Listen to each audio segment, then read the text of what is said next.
Hey guys, welcome back to the channel and welcome to my favourite time of the year, Christmas. So Merry Christmas everybody, and to my top 10 5 games of 2018. Now, it was really difficult for me to narrow it down to just 5 because there were so many great games out in 2018. It was a great year for gaming, absolutely fantastic. Sorry about the hair, by the way.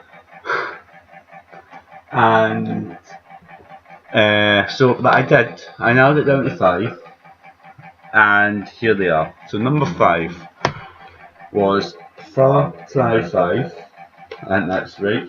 Oh god, it's hard to focus on this. So Far Cry 5 is a really good game. I think it's maybe the best in the series of the Far Cry games, and I wasn't sure if I was going to play it on my channel, to be honest, because it isn't really my game, but I decided to play it anyway, and I had really much fun playing it. My favourite character was Faith out of it, the girl with the blonde hair, which is Susie. My least favourite character was probably Jacob, because I found him quite boring, to be honest, and like non-offensive really, and quite an easy boss, to be honest. I like a difficult boss so I can fight my way, like the fist bump. And I had to give it a 9 out of 10 because it wasn't perfect. There was bits that repeated over the choice of the matter, but I definitely enjoyed it, and that is why it's in my top 5. But there were so many more great games than that, which are here, which are good. So guys, that was number 5. Number 4 is, now I know I'm playing the DLCs to this right now, so it's not completely done, but it is Spider-Man. Now Spider-Man was a big jump for me because I have not played a Spider-Man game ever, so I was getting used to the controls, and I was playing Batman at the time, so I was mixing up all the controls with Batman, which was eventful, to say the least. But I was blown away by this game, and the DLCs are even better, which I am loving so far. Currently on the second one at this time of the video, and it's really good so far. So no spoilers, but I am coming soon, so stay tuned. So Spider-Man, as you know, is Peter Parker, and he is just being the field of Spider-Man here, and he's been about 8 years in the job, I think, taking down all the criminals in that, and doing a good job. He split up with MJ, split up. You'll see what I mean if you watch my videos, and then we see Otto, or Doc Ock, as I found out. Spoiler alert in this video, by the way, if you've not played these games. And basically, they all get unlocked. Mr. Lee, or Mr. Negative. I'm doing a lot of speech captions in this video. Electro, Scorpion, Rhino. Yeah, there's a lot that's actually in it. So, and the boss fights are incredible. They've done it so good. It's by a company, Insomniac Games. I have never heard of it before. Like, yes, I've heard of the Sony, Capcom, Square Enix, Quantum Doom even, but I hadn't heard of that company. But I am going to keep playing the games, so the games are absolutely incredible, absolutely. Right, so that was number 4. I think I gave it a 10 out of 10 maybe, the main game, because the ending blew me away. Watch my part 21 of that video. That is one of my best watches. It's got the best foods and the best what I think I've ever done in a video. So watch part 21 if you haven't already. Number 3. Now, I found it hard to choose between 2 and 3, but I did it, so here's number 3. Detroit Become Human. Now, Detroit Become Human, I actually played it twice because it was so good. And there's so many different endings with Tara, Marcus, and Tawna. It was just absolutely incredible. I couldn't have asked for more in the game. Now, Heavy Rain had disputes by the same company. It had, it's a bit stupid, it doesn't make sense, there's not many endings to it. This game, holy crap, this game has like 7 or 8 endings in one game. And it's just so good. Now, I gave this actually an 11 out of 10 because it is incredible. I know I keep saying it, but I need to point that out. It's just so good. It's about Connor, who is basically Goody Two Shoes of the androids, and he does everything he's told. But then there's Tara and Marcus, who are deviants, and they overwrite their programming, and they go on the run, actually, which is quite good actually, and it's just so good, guys. I recommend you play it, and play it twice though, because you want 2 different endings. You don't want a bad ending and then just sit with that bad ending. You want the good ending. That's what I done. I started with the bad ending because I messed it all up, but then I got a good ending and I'm happy. So moving on, number 2. This video is really long, I just noticed. Now, number 2 was hard for me, and I'm currently playing through it right now, I think. And it's so long, but I kinda like that about it. It is Red Dead Redemption 2. Now, Red Dead Redemption 2, I've been waiting since last year to play that, and it was out in October 26th, I think. And it centres around Arthur Morgan, who is in Dutch Van der Linde's Clue, and he is basically a bad one. He goes about all his daily duties and hunts and kills and savages with Dutch and the Van der Linde Dan, Bill, Javier, Charles, Abigail, John, etc. And basically, it starts as the game progresses. He starts to unravel what Dutch is really like. Now we all know what Dutch is really like, really. Or do you?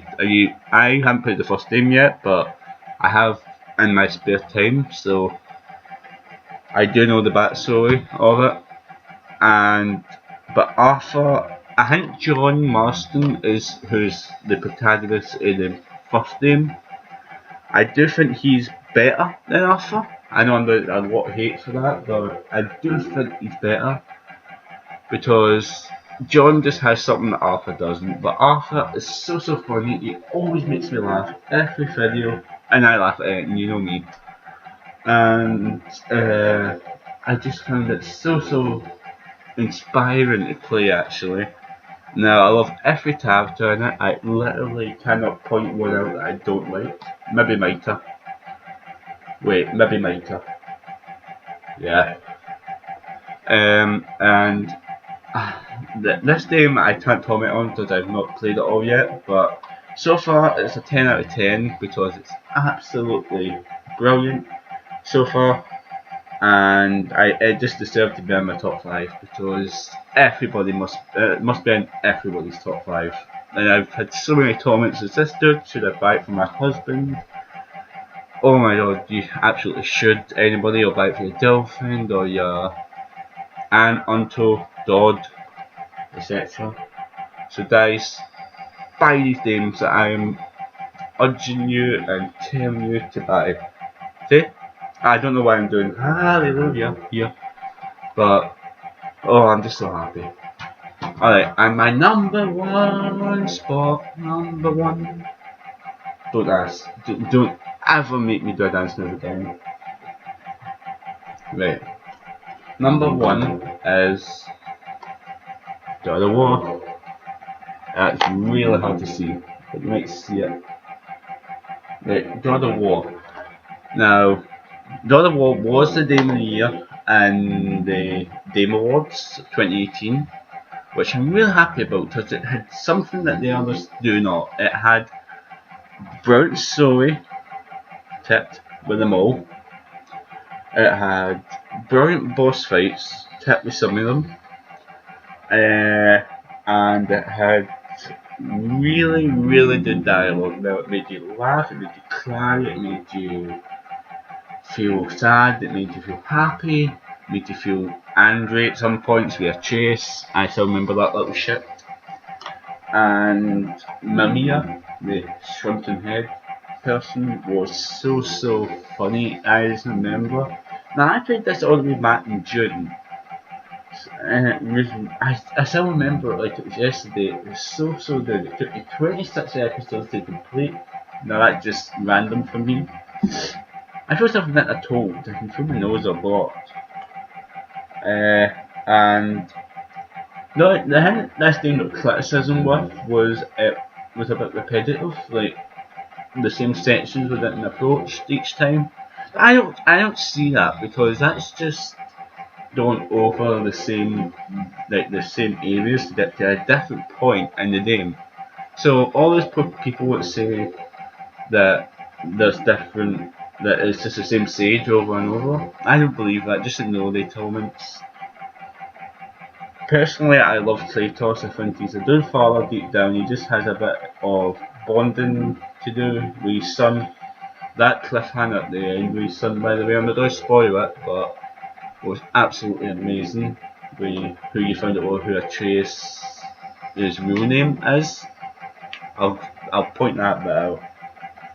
And probably in Baldur, or should I say in Norse mythology, was absolutely vicious, and he's portrayed as vicious in this game too. And guys, you just couldn't ask for a better game than God of War and Red Dead. And no, I don't want to ask in the comment section why Shadow of the Tomb Raider not in this top 5, because it didn't live up to my expectation. Now, I played the Definitive Edition and Rise of the Tomb Raider, and they were much better than Shadow was. It's Definitive Edition, and then it went Rise, and then it went to Shadow, which dropped.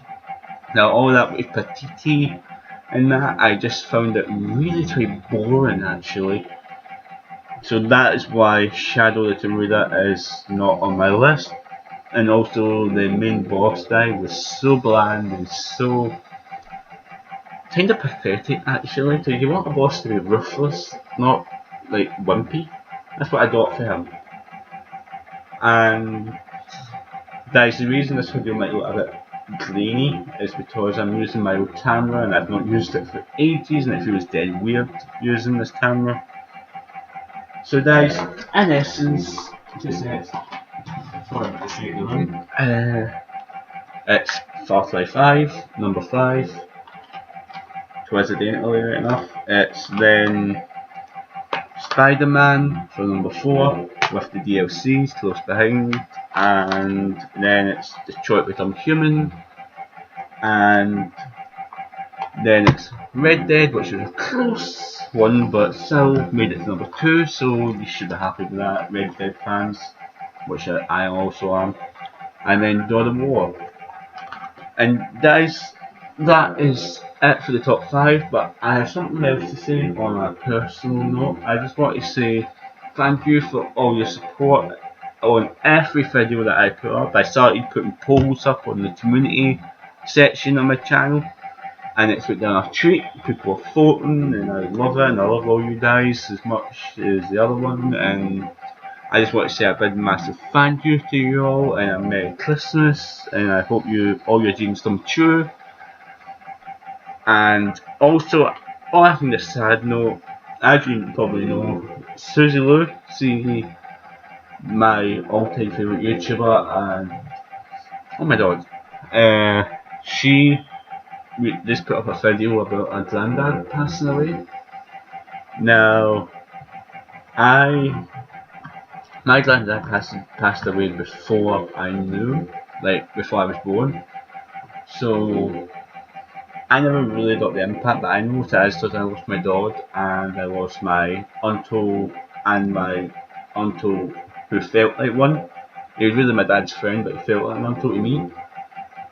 So I do know what loss is, and especially around this time at Christmas, my thoughts and prayers are with Susie and her family and Cedro, her boyfriend, and but I just want to say, Susie, if you ever watch this video, I am here for you, and if you need to talk, just comment me on my Facebook, Twitter, or Instagram even, and I'm always here for you guys who are watching my all-time favourite viewers. And Susie, I'm sure your grandfather will be watching down and saying how proud he is of you and that he thinks you're the best woman that he's ever met, and he's glad to have you as a member of his family, and I bet he can't wait to see you again. So my thoughts and prayers are with you, Bill. And guys, sorry about that wee sad note there, but I had to bring it up because I do like the lady. I do like Susie, but we've talked on many occasions, so I had to bring it up. Now guys, this is nearly on for 20 minutes now, so I'm going to end it there. And if you enjoyed this video, give it a like, and if you haven't subscribed already, hit the red button. Come on, you know you want to get more with me. And guys, that is all. So I wish you all a Merry Christmas and a Happy New Year, and I'll see you all in 2019. Bye guys.